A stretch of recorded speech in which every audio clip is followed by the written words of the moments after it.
Actually, Tom, did you want another mince pie? Yeah. So, again, we're open to sponsorship. Aldi's.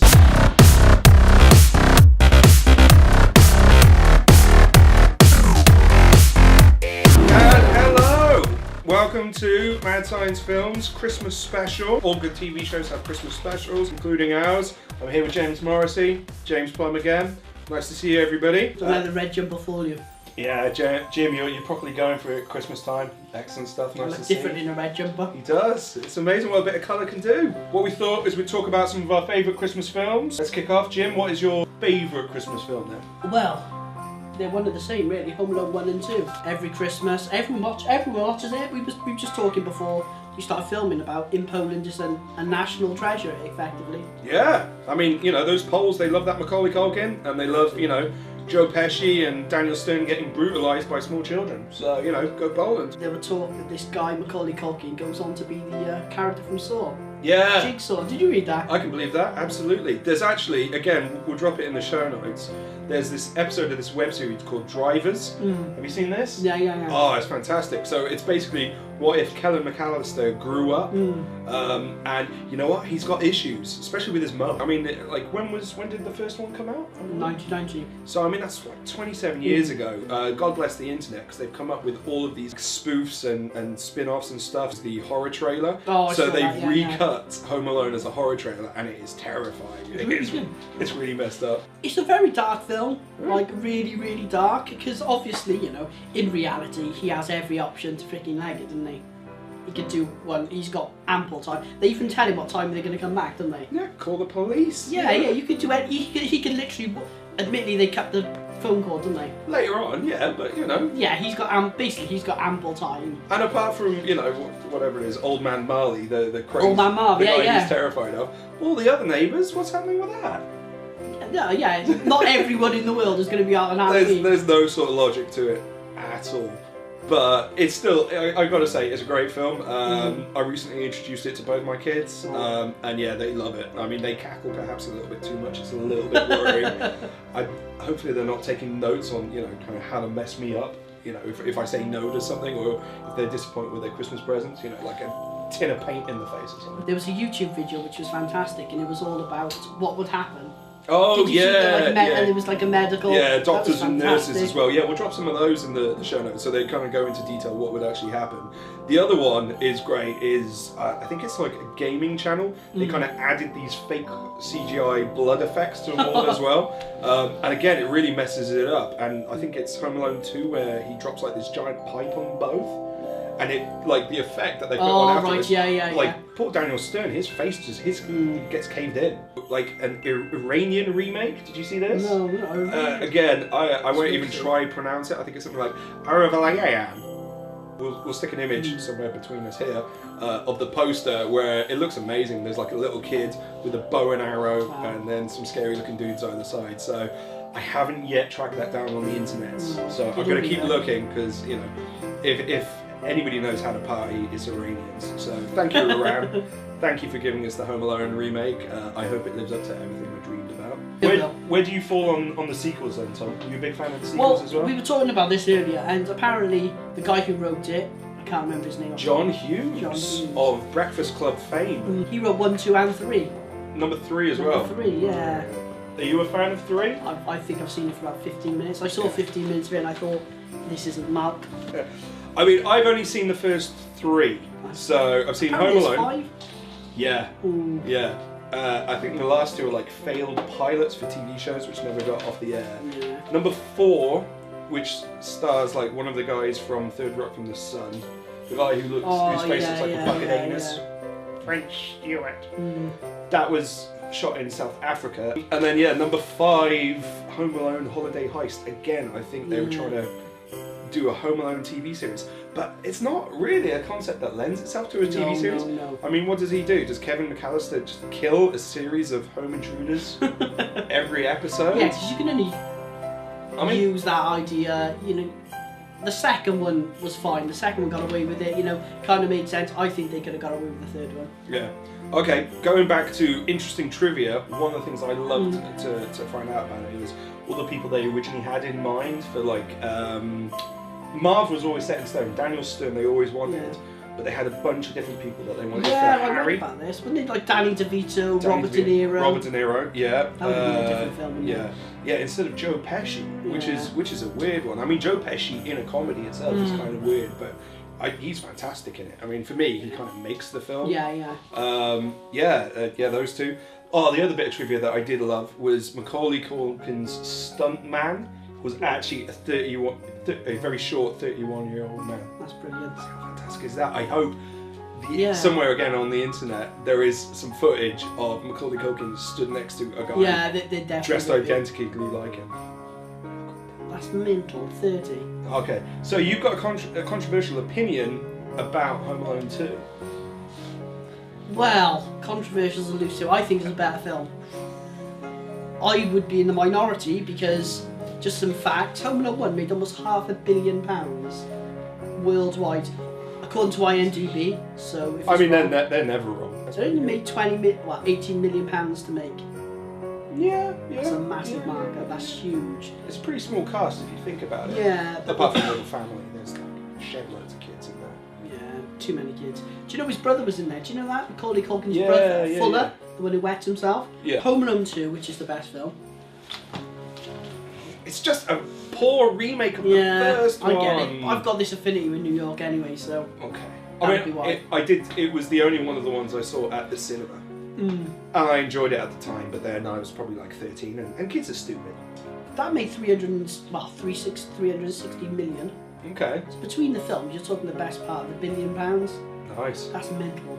Did Home Alone 3 actually make it to cinemas, or was it I just think it did. straight I to think it DVD? had like a cinematic release. The only thing of note really is it was like Scarlett Johansson's first main role. She plays Oh, like she was in there, was she? Yeah, she plays like the I older didn't know sister in it, and that's pretty much the only reason to watch it. But you know, she's underage, so you know, certain parts of the internet will be cool with that, but the rest of you. John Candy, interesting bit of trivia about John Candy. He was only available for 24 hours.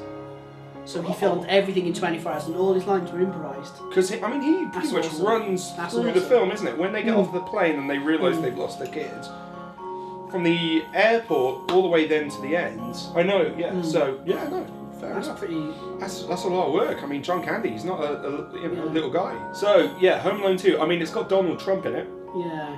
but that's part of his contract. Did you know this? Yeah. He'll let people film in his hotel If he- as long as he gets a cameo. So It's not a you bad know. idea though. I mean, you know, It's the worked problem for him, is. he's president. Good business. This is true. I'm just, you know, I'm disappointed then that Home Alone 3 didn't have Obama running around. We'll agree to disagree, Jim. You know, I've got to say, Home Alone 1 for me is a good, solid Christmas film. But interestingly enough, there is some debate about whether it ripped off another film, which is the film I'm going to talk about. Over in this country, it was released as Game Over. In certain parts of Europe, it was called Deadly Games or Deathly Games. Out in France, which is where the film was actually made, it was called 36. I'm not going to try and say it in French. 36. No, I don't know what 3615 is in French. 3615, called Père Noël, released in 1989, so a year before Home Alone. The easiest way to describe it, despite the fact it came out before Home Alone, is Home Alone meets Silent Night, Deadly Night. So there's this kid who's obsessed with Rambo and action films and everything like that. He's got his like incredibly huge French house like tricked out with booby traps and everything anyway. So it's not the fact that burglars or anything broke in. He's obsessed with that. He pretty much pipes like through like a beautifully 80s stereo system, like action movie music and explosions and machine gun sounds. And he just runs around with like a red bandana and like camouflage makeup and just plays war the whole time. Unfortunately, he's left alone with his ailing granddad, so he's not quite home alone, but his granddad's basically out for the count as far as the film's concerned. He's left alone, and there's a mentally deficient / psychopathic guy who's kind of childlike, but is also got like a hell of a temper on him. He dresses up as Santa, which is kind of where the Silent Night, Deadly Night vibe comes in. Tries to break in, and then basically tries to kill the kid. So it's it's not like nice enough that it's just burglars and wacky things. So it's dark, obviously a lot darker than. I mean, I wouldn't say it's a comedy. The kid is not. I mean, the kid. It's late 80s. He's got one of the most beautiful European mullets. So the one where it's proper spiky on top, like Bart Simpson, and then some real length at the back, like a proper curtain at the back. If you're gonna have a mullet, go all out. Go big or go home. He's not like this precocious kid or whatever. He's like a normal kid who's just obsessed with war and stuff like that. So when bad stuff starts happening, he's actually terrified, he's actually upset and all of that. Yeah, right. And I think the last shot of the film is, he's basically, spoilers, but he ends up killing the guy. Oh, wow. And he is completely traumatized. He's like full on PTSD, like, shell shock. And the last shot is him just kind of looking haunted as like his mum comes home and goes, "Oh, I'm so glad you're alive." And it's just, not very few laughs in this film. It's pretty messed up. And it's a Christmas film. It's set at Christmas. It's not out on DVD. Yeah, it's not out on Blu-ray.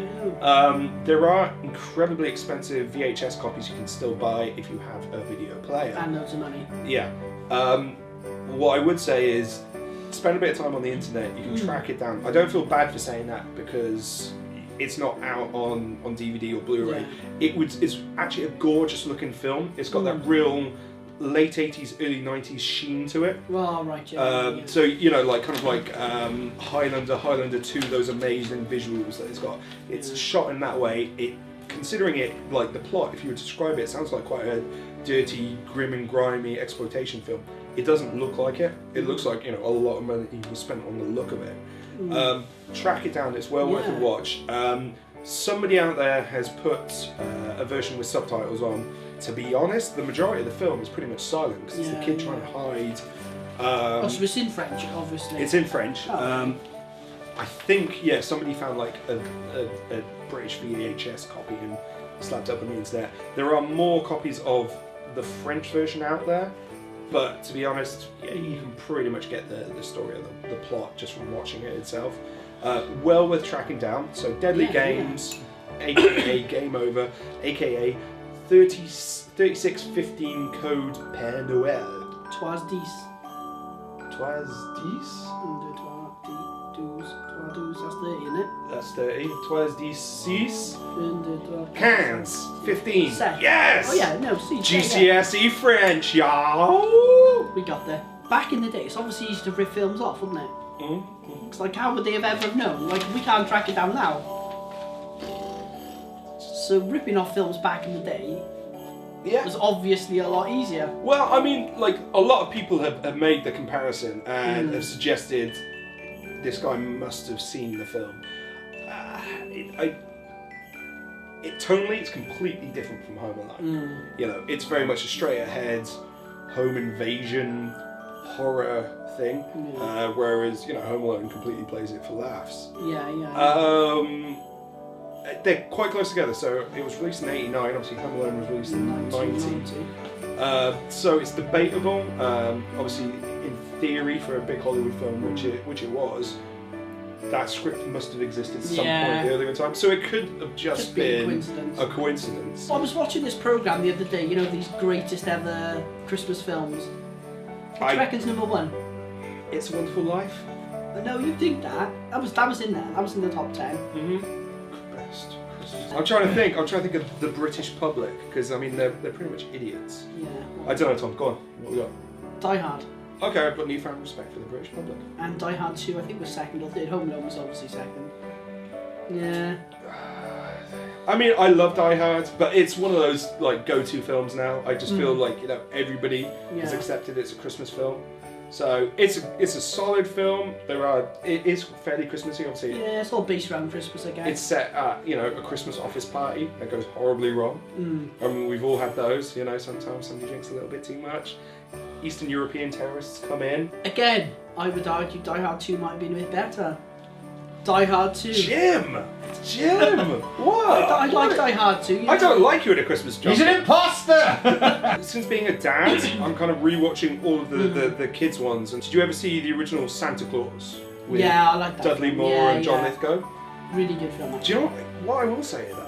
And I don't like to be negative about films, is I love the first half where it's all about, the origin of Santa and all of that. And when it gets to, and I love John Lithgow as an actor, but when it gets to his bit where he's the evil toy maker and he's making rubbish toys and stuff like that, kind of get Important. Dudley Moore was probably the most, because let's not forget this was in the 80s where Dudley Moore, the mini Adonis, but he was like one of the biggest movie stars of the 80s. God bless the 80s for giving us, Burt Reynolds and then Dudley Moore. Nightmare Before Christmas, again, because it's kind of dark and twisted, I like to mess with my kids' heads a little bit. Get in on there. their toes. Yeah, definitely. I mean, I'm sure it's going to cost me later on in life, but, I'm having fun watching them now. Gremlins, they're a bit too little. I don't want to give them too many nightmares because I like my sleep. Charlie Chocolate.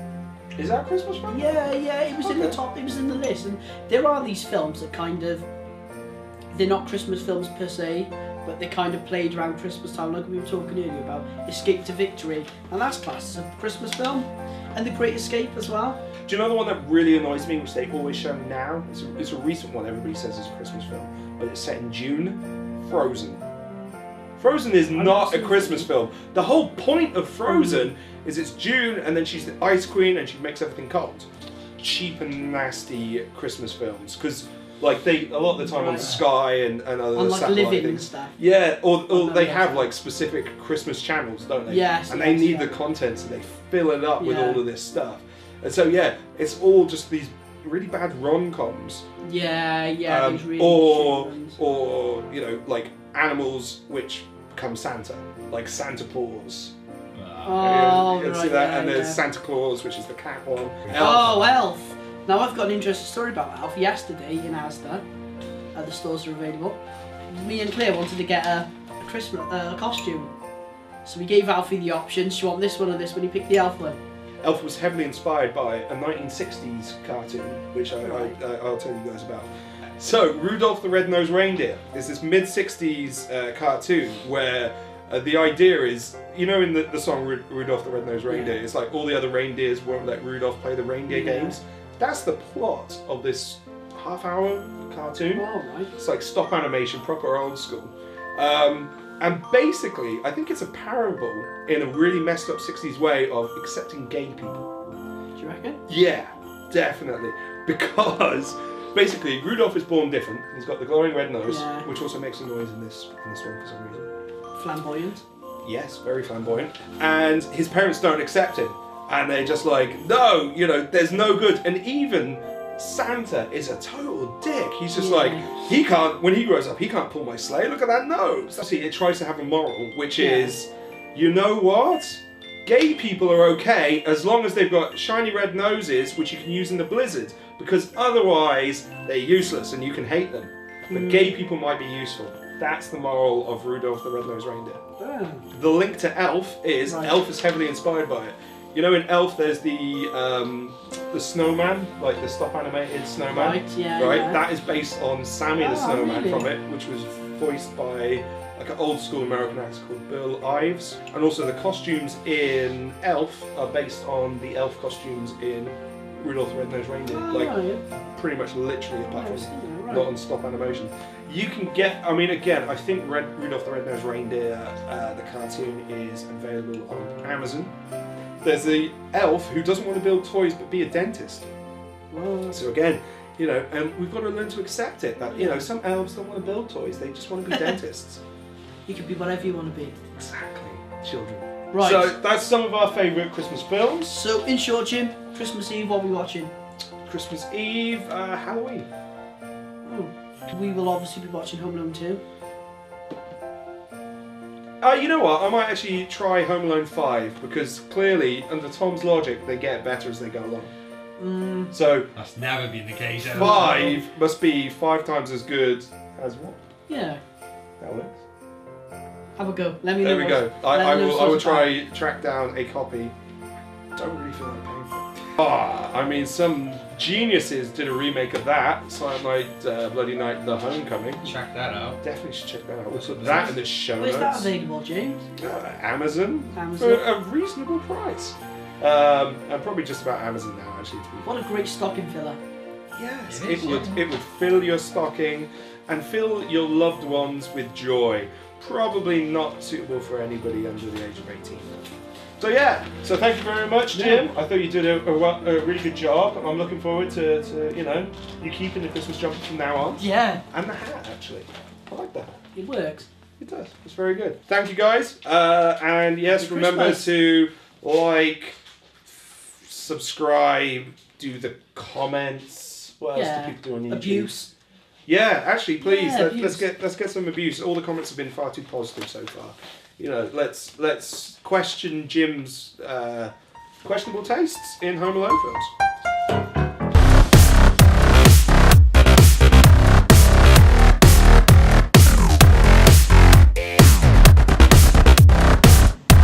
We're going to address the online troll in the room. The reason that we're pretending Thomas Savory here is Mr. James Morrissey is Mr. James Morrissey is feeling a little bit sensitive because he's got acne. I've had a bad day with the spots. He's got a spot. I pseudo-crammed in. He's not manning up. So It's yeah. supposed to be festive cheer, not a horror. I think if you put a Festive glare. Yeah. if you put a Christmas jumper on, like Tom and myself Yeah. did, And a hat. nobody would have even noticed. No. But you Well, people ruined might not have even noticed I'm James, not James. exactly. Probably not actually, Tom. You did a cracking job.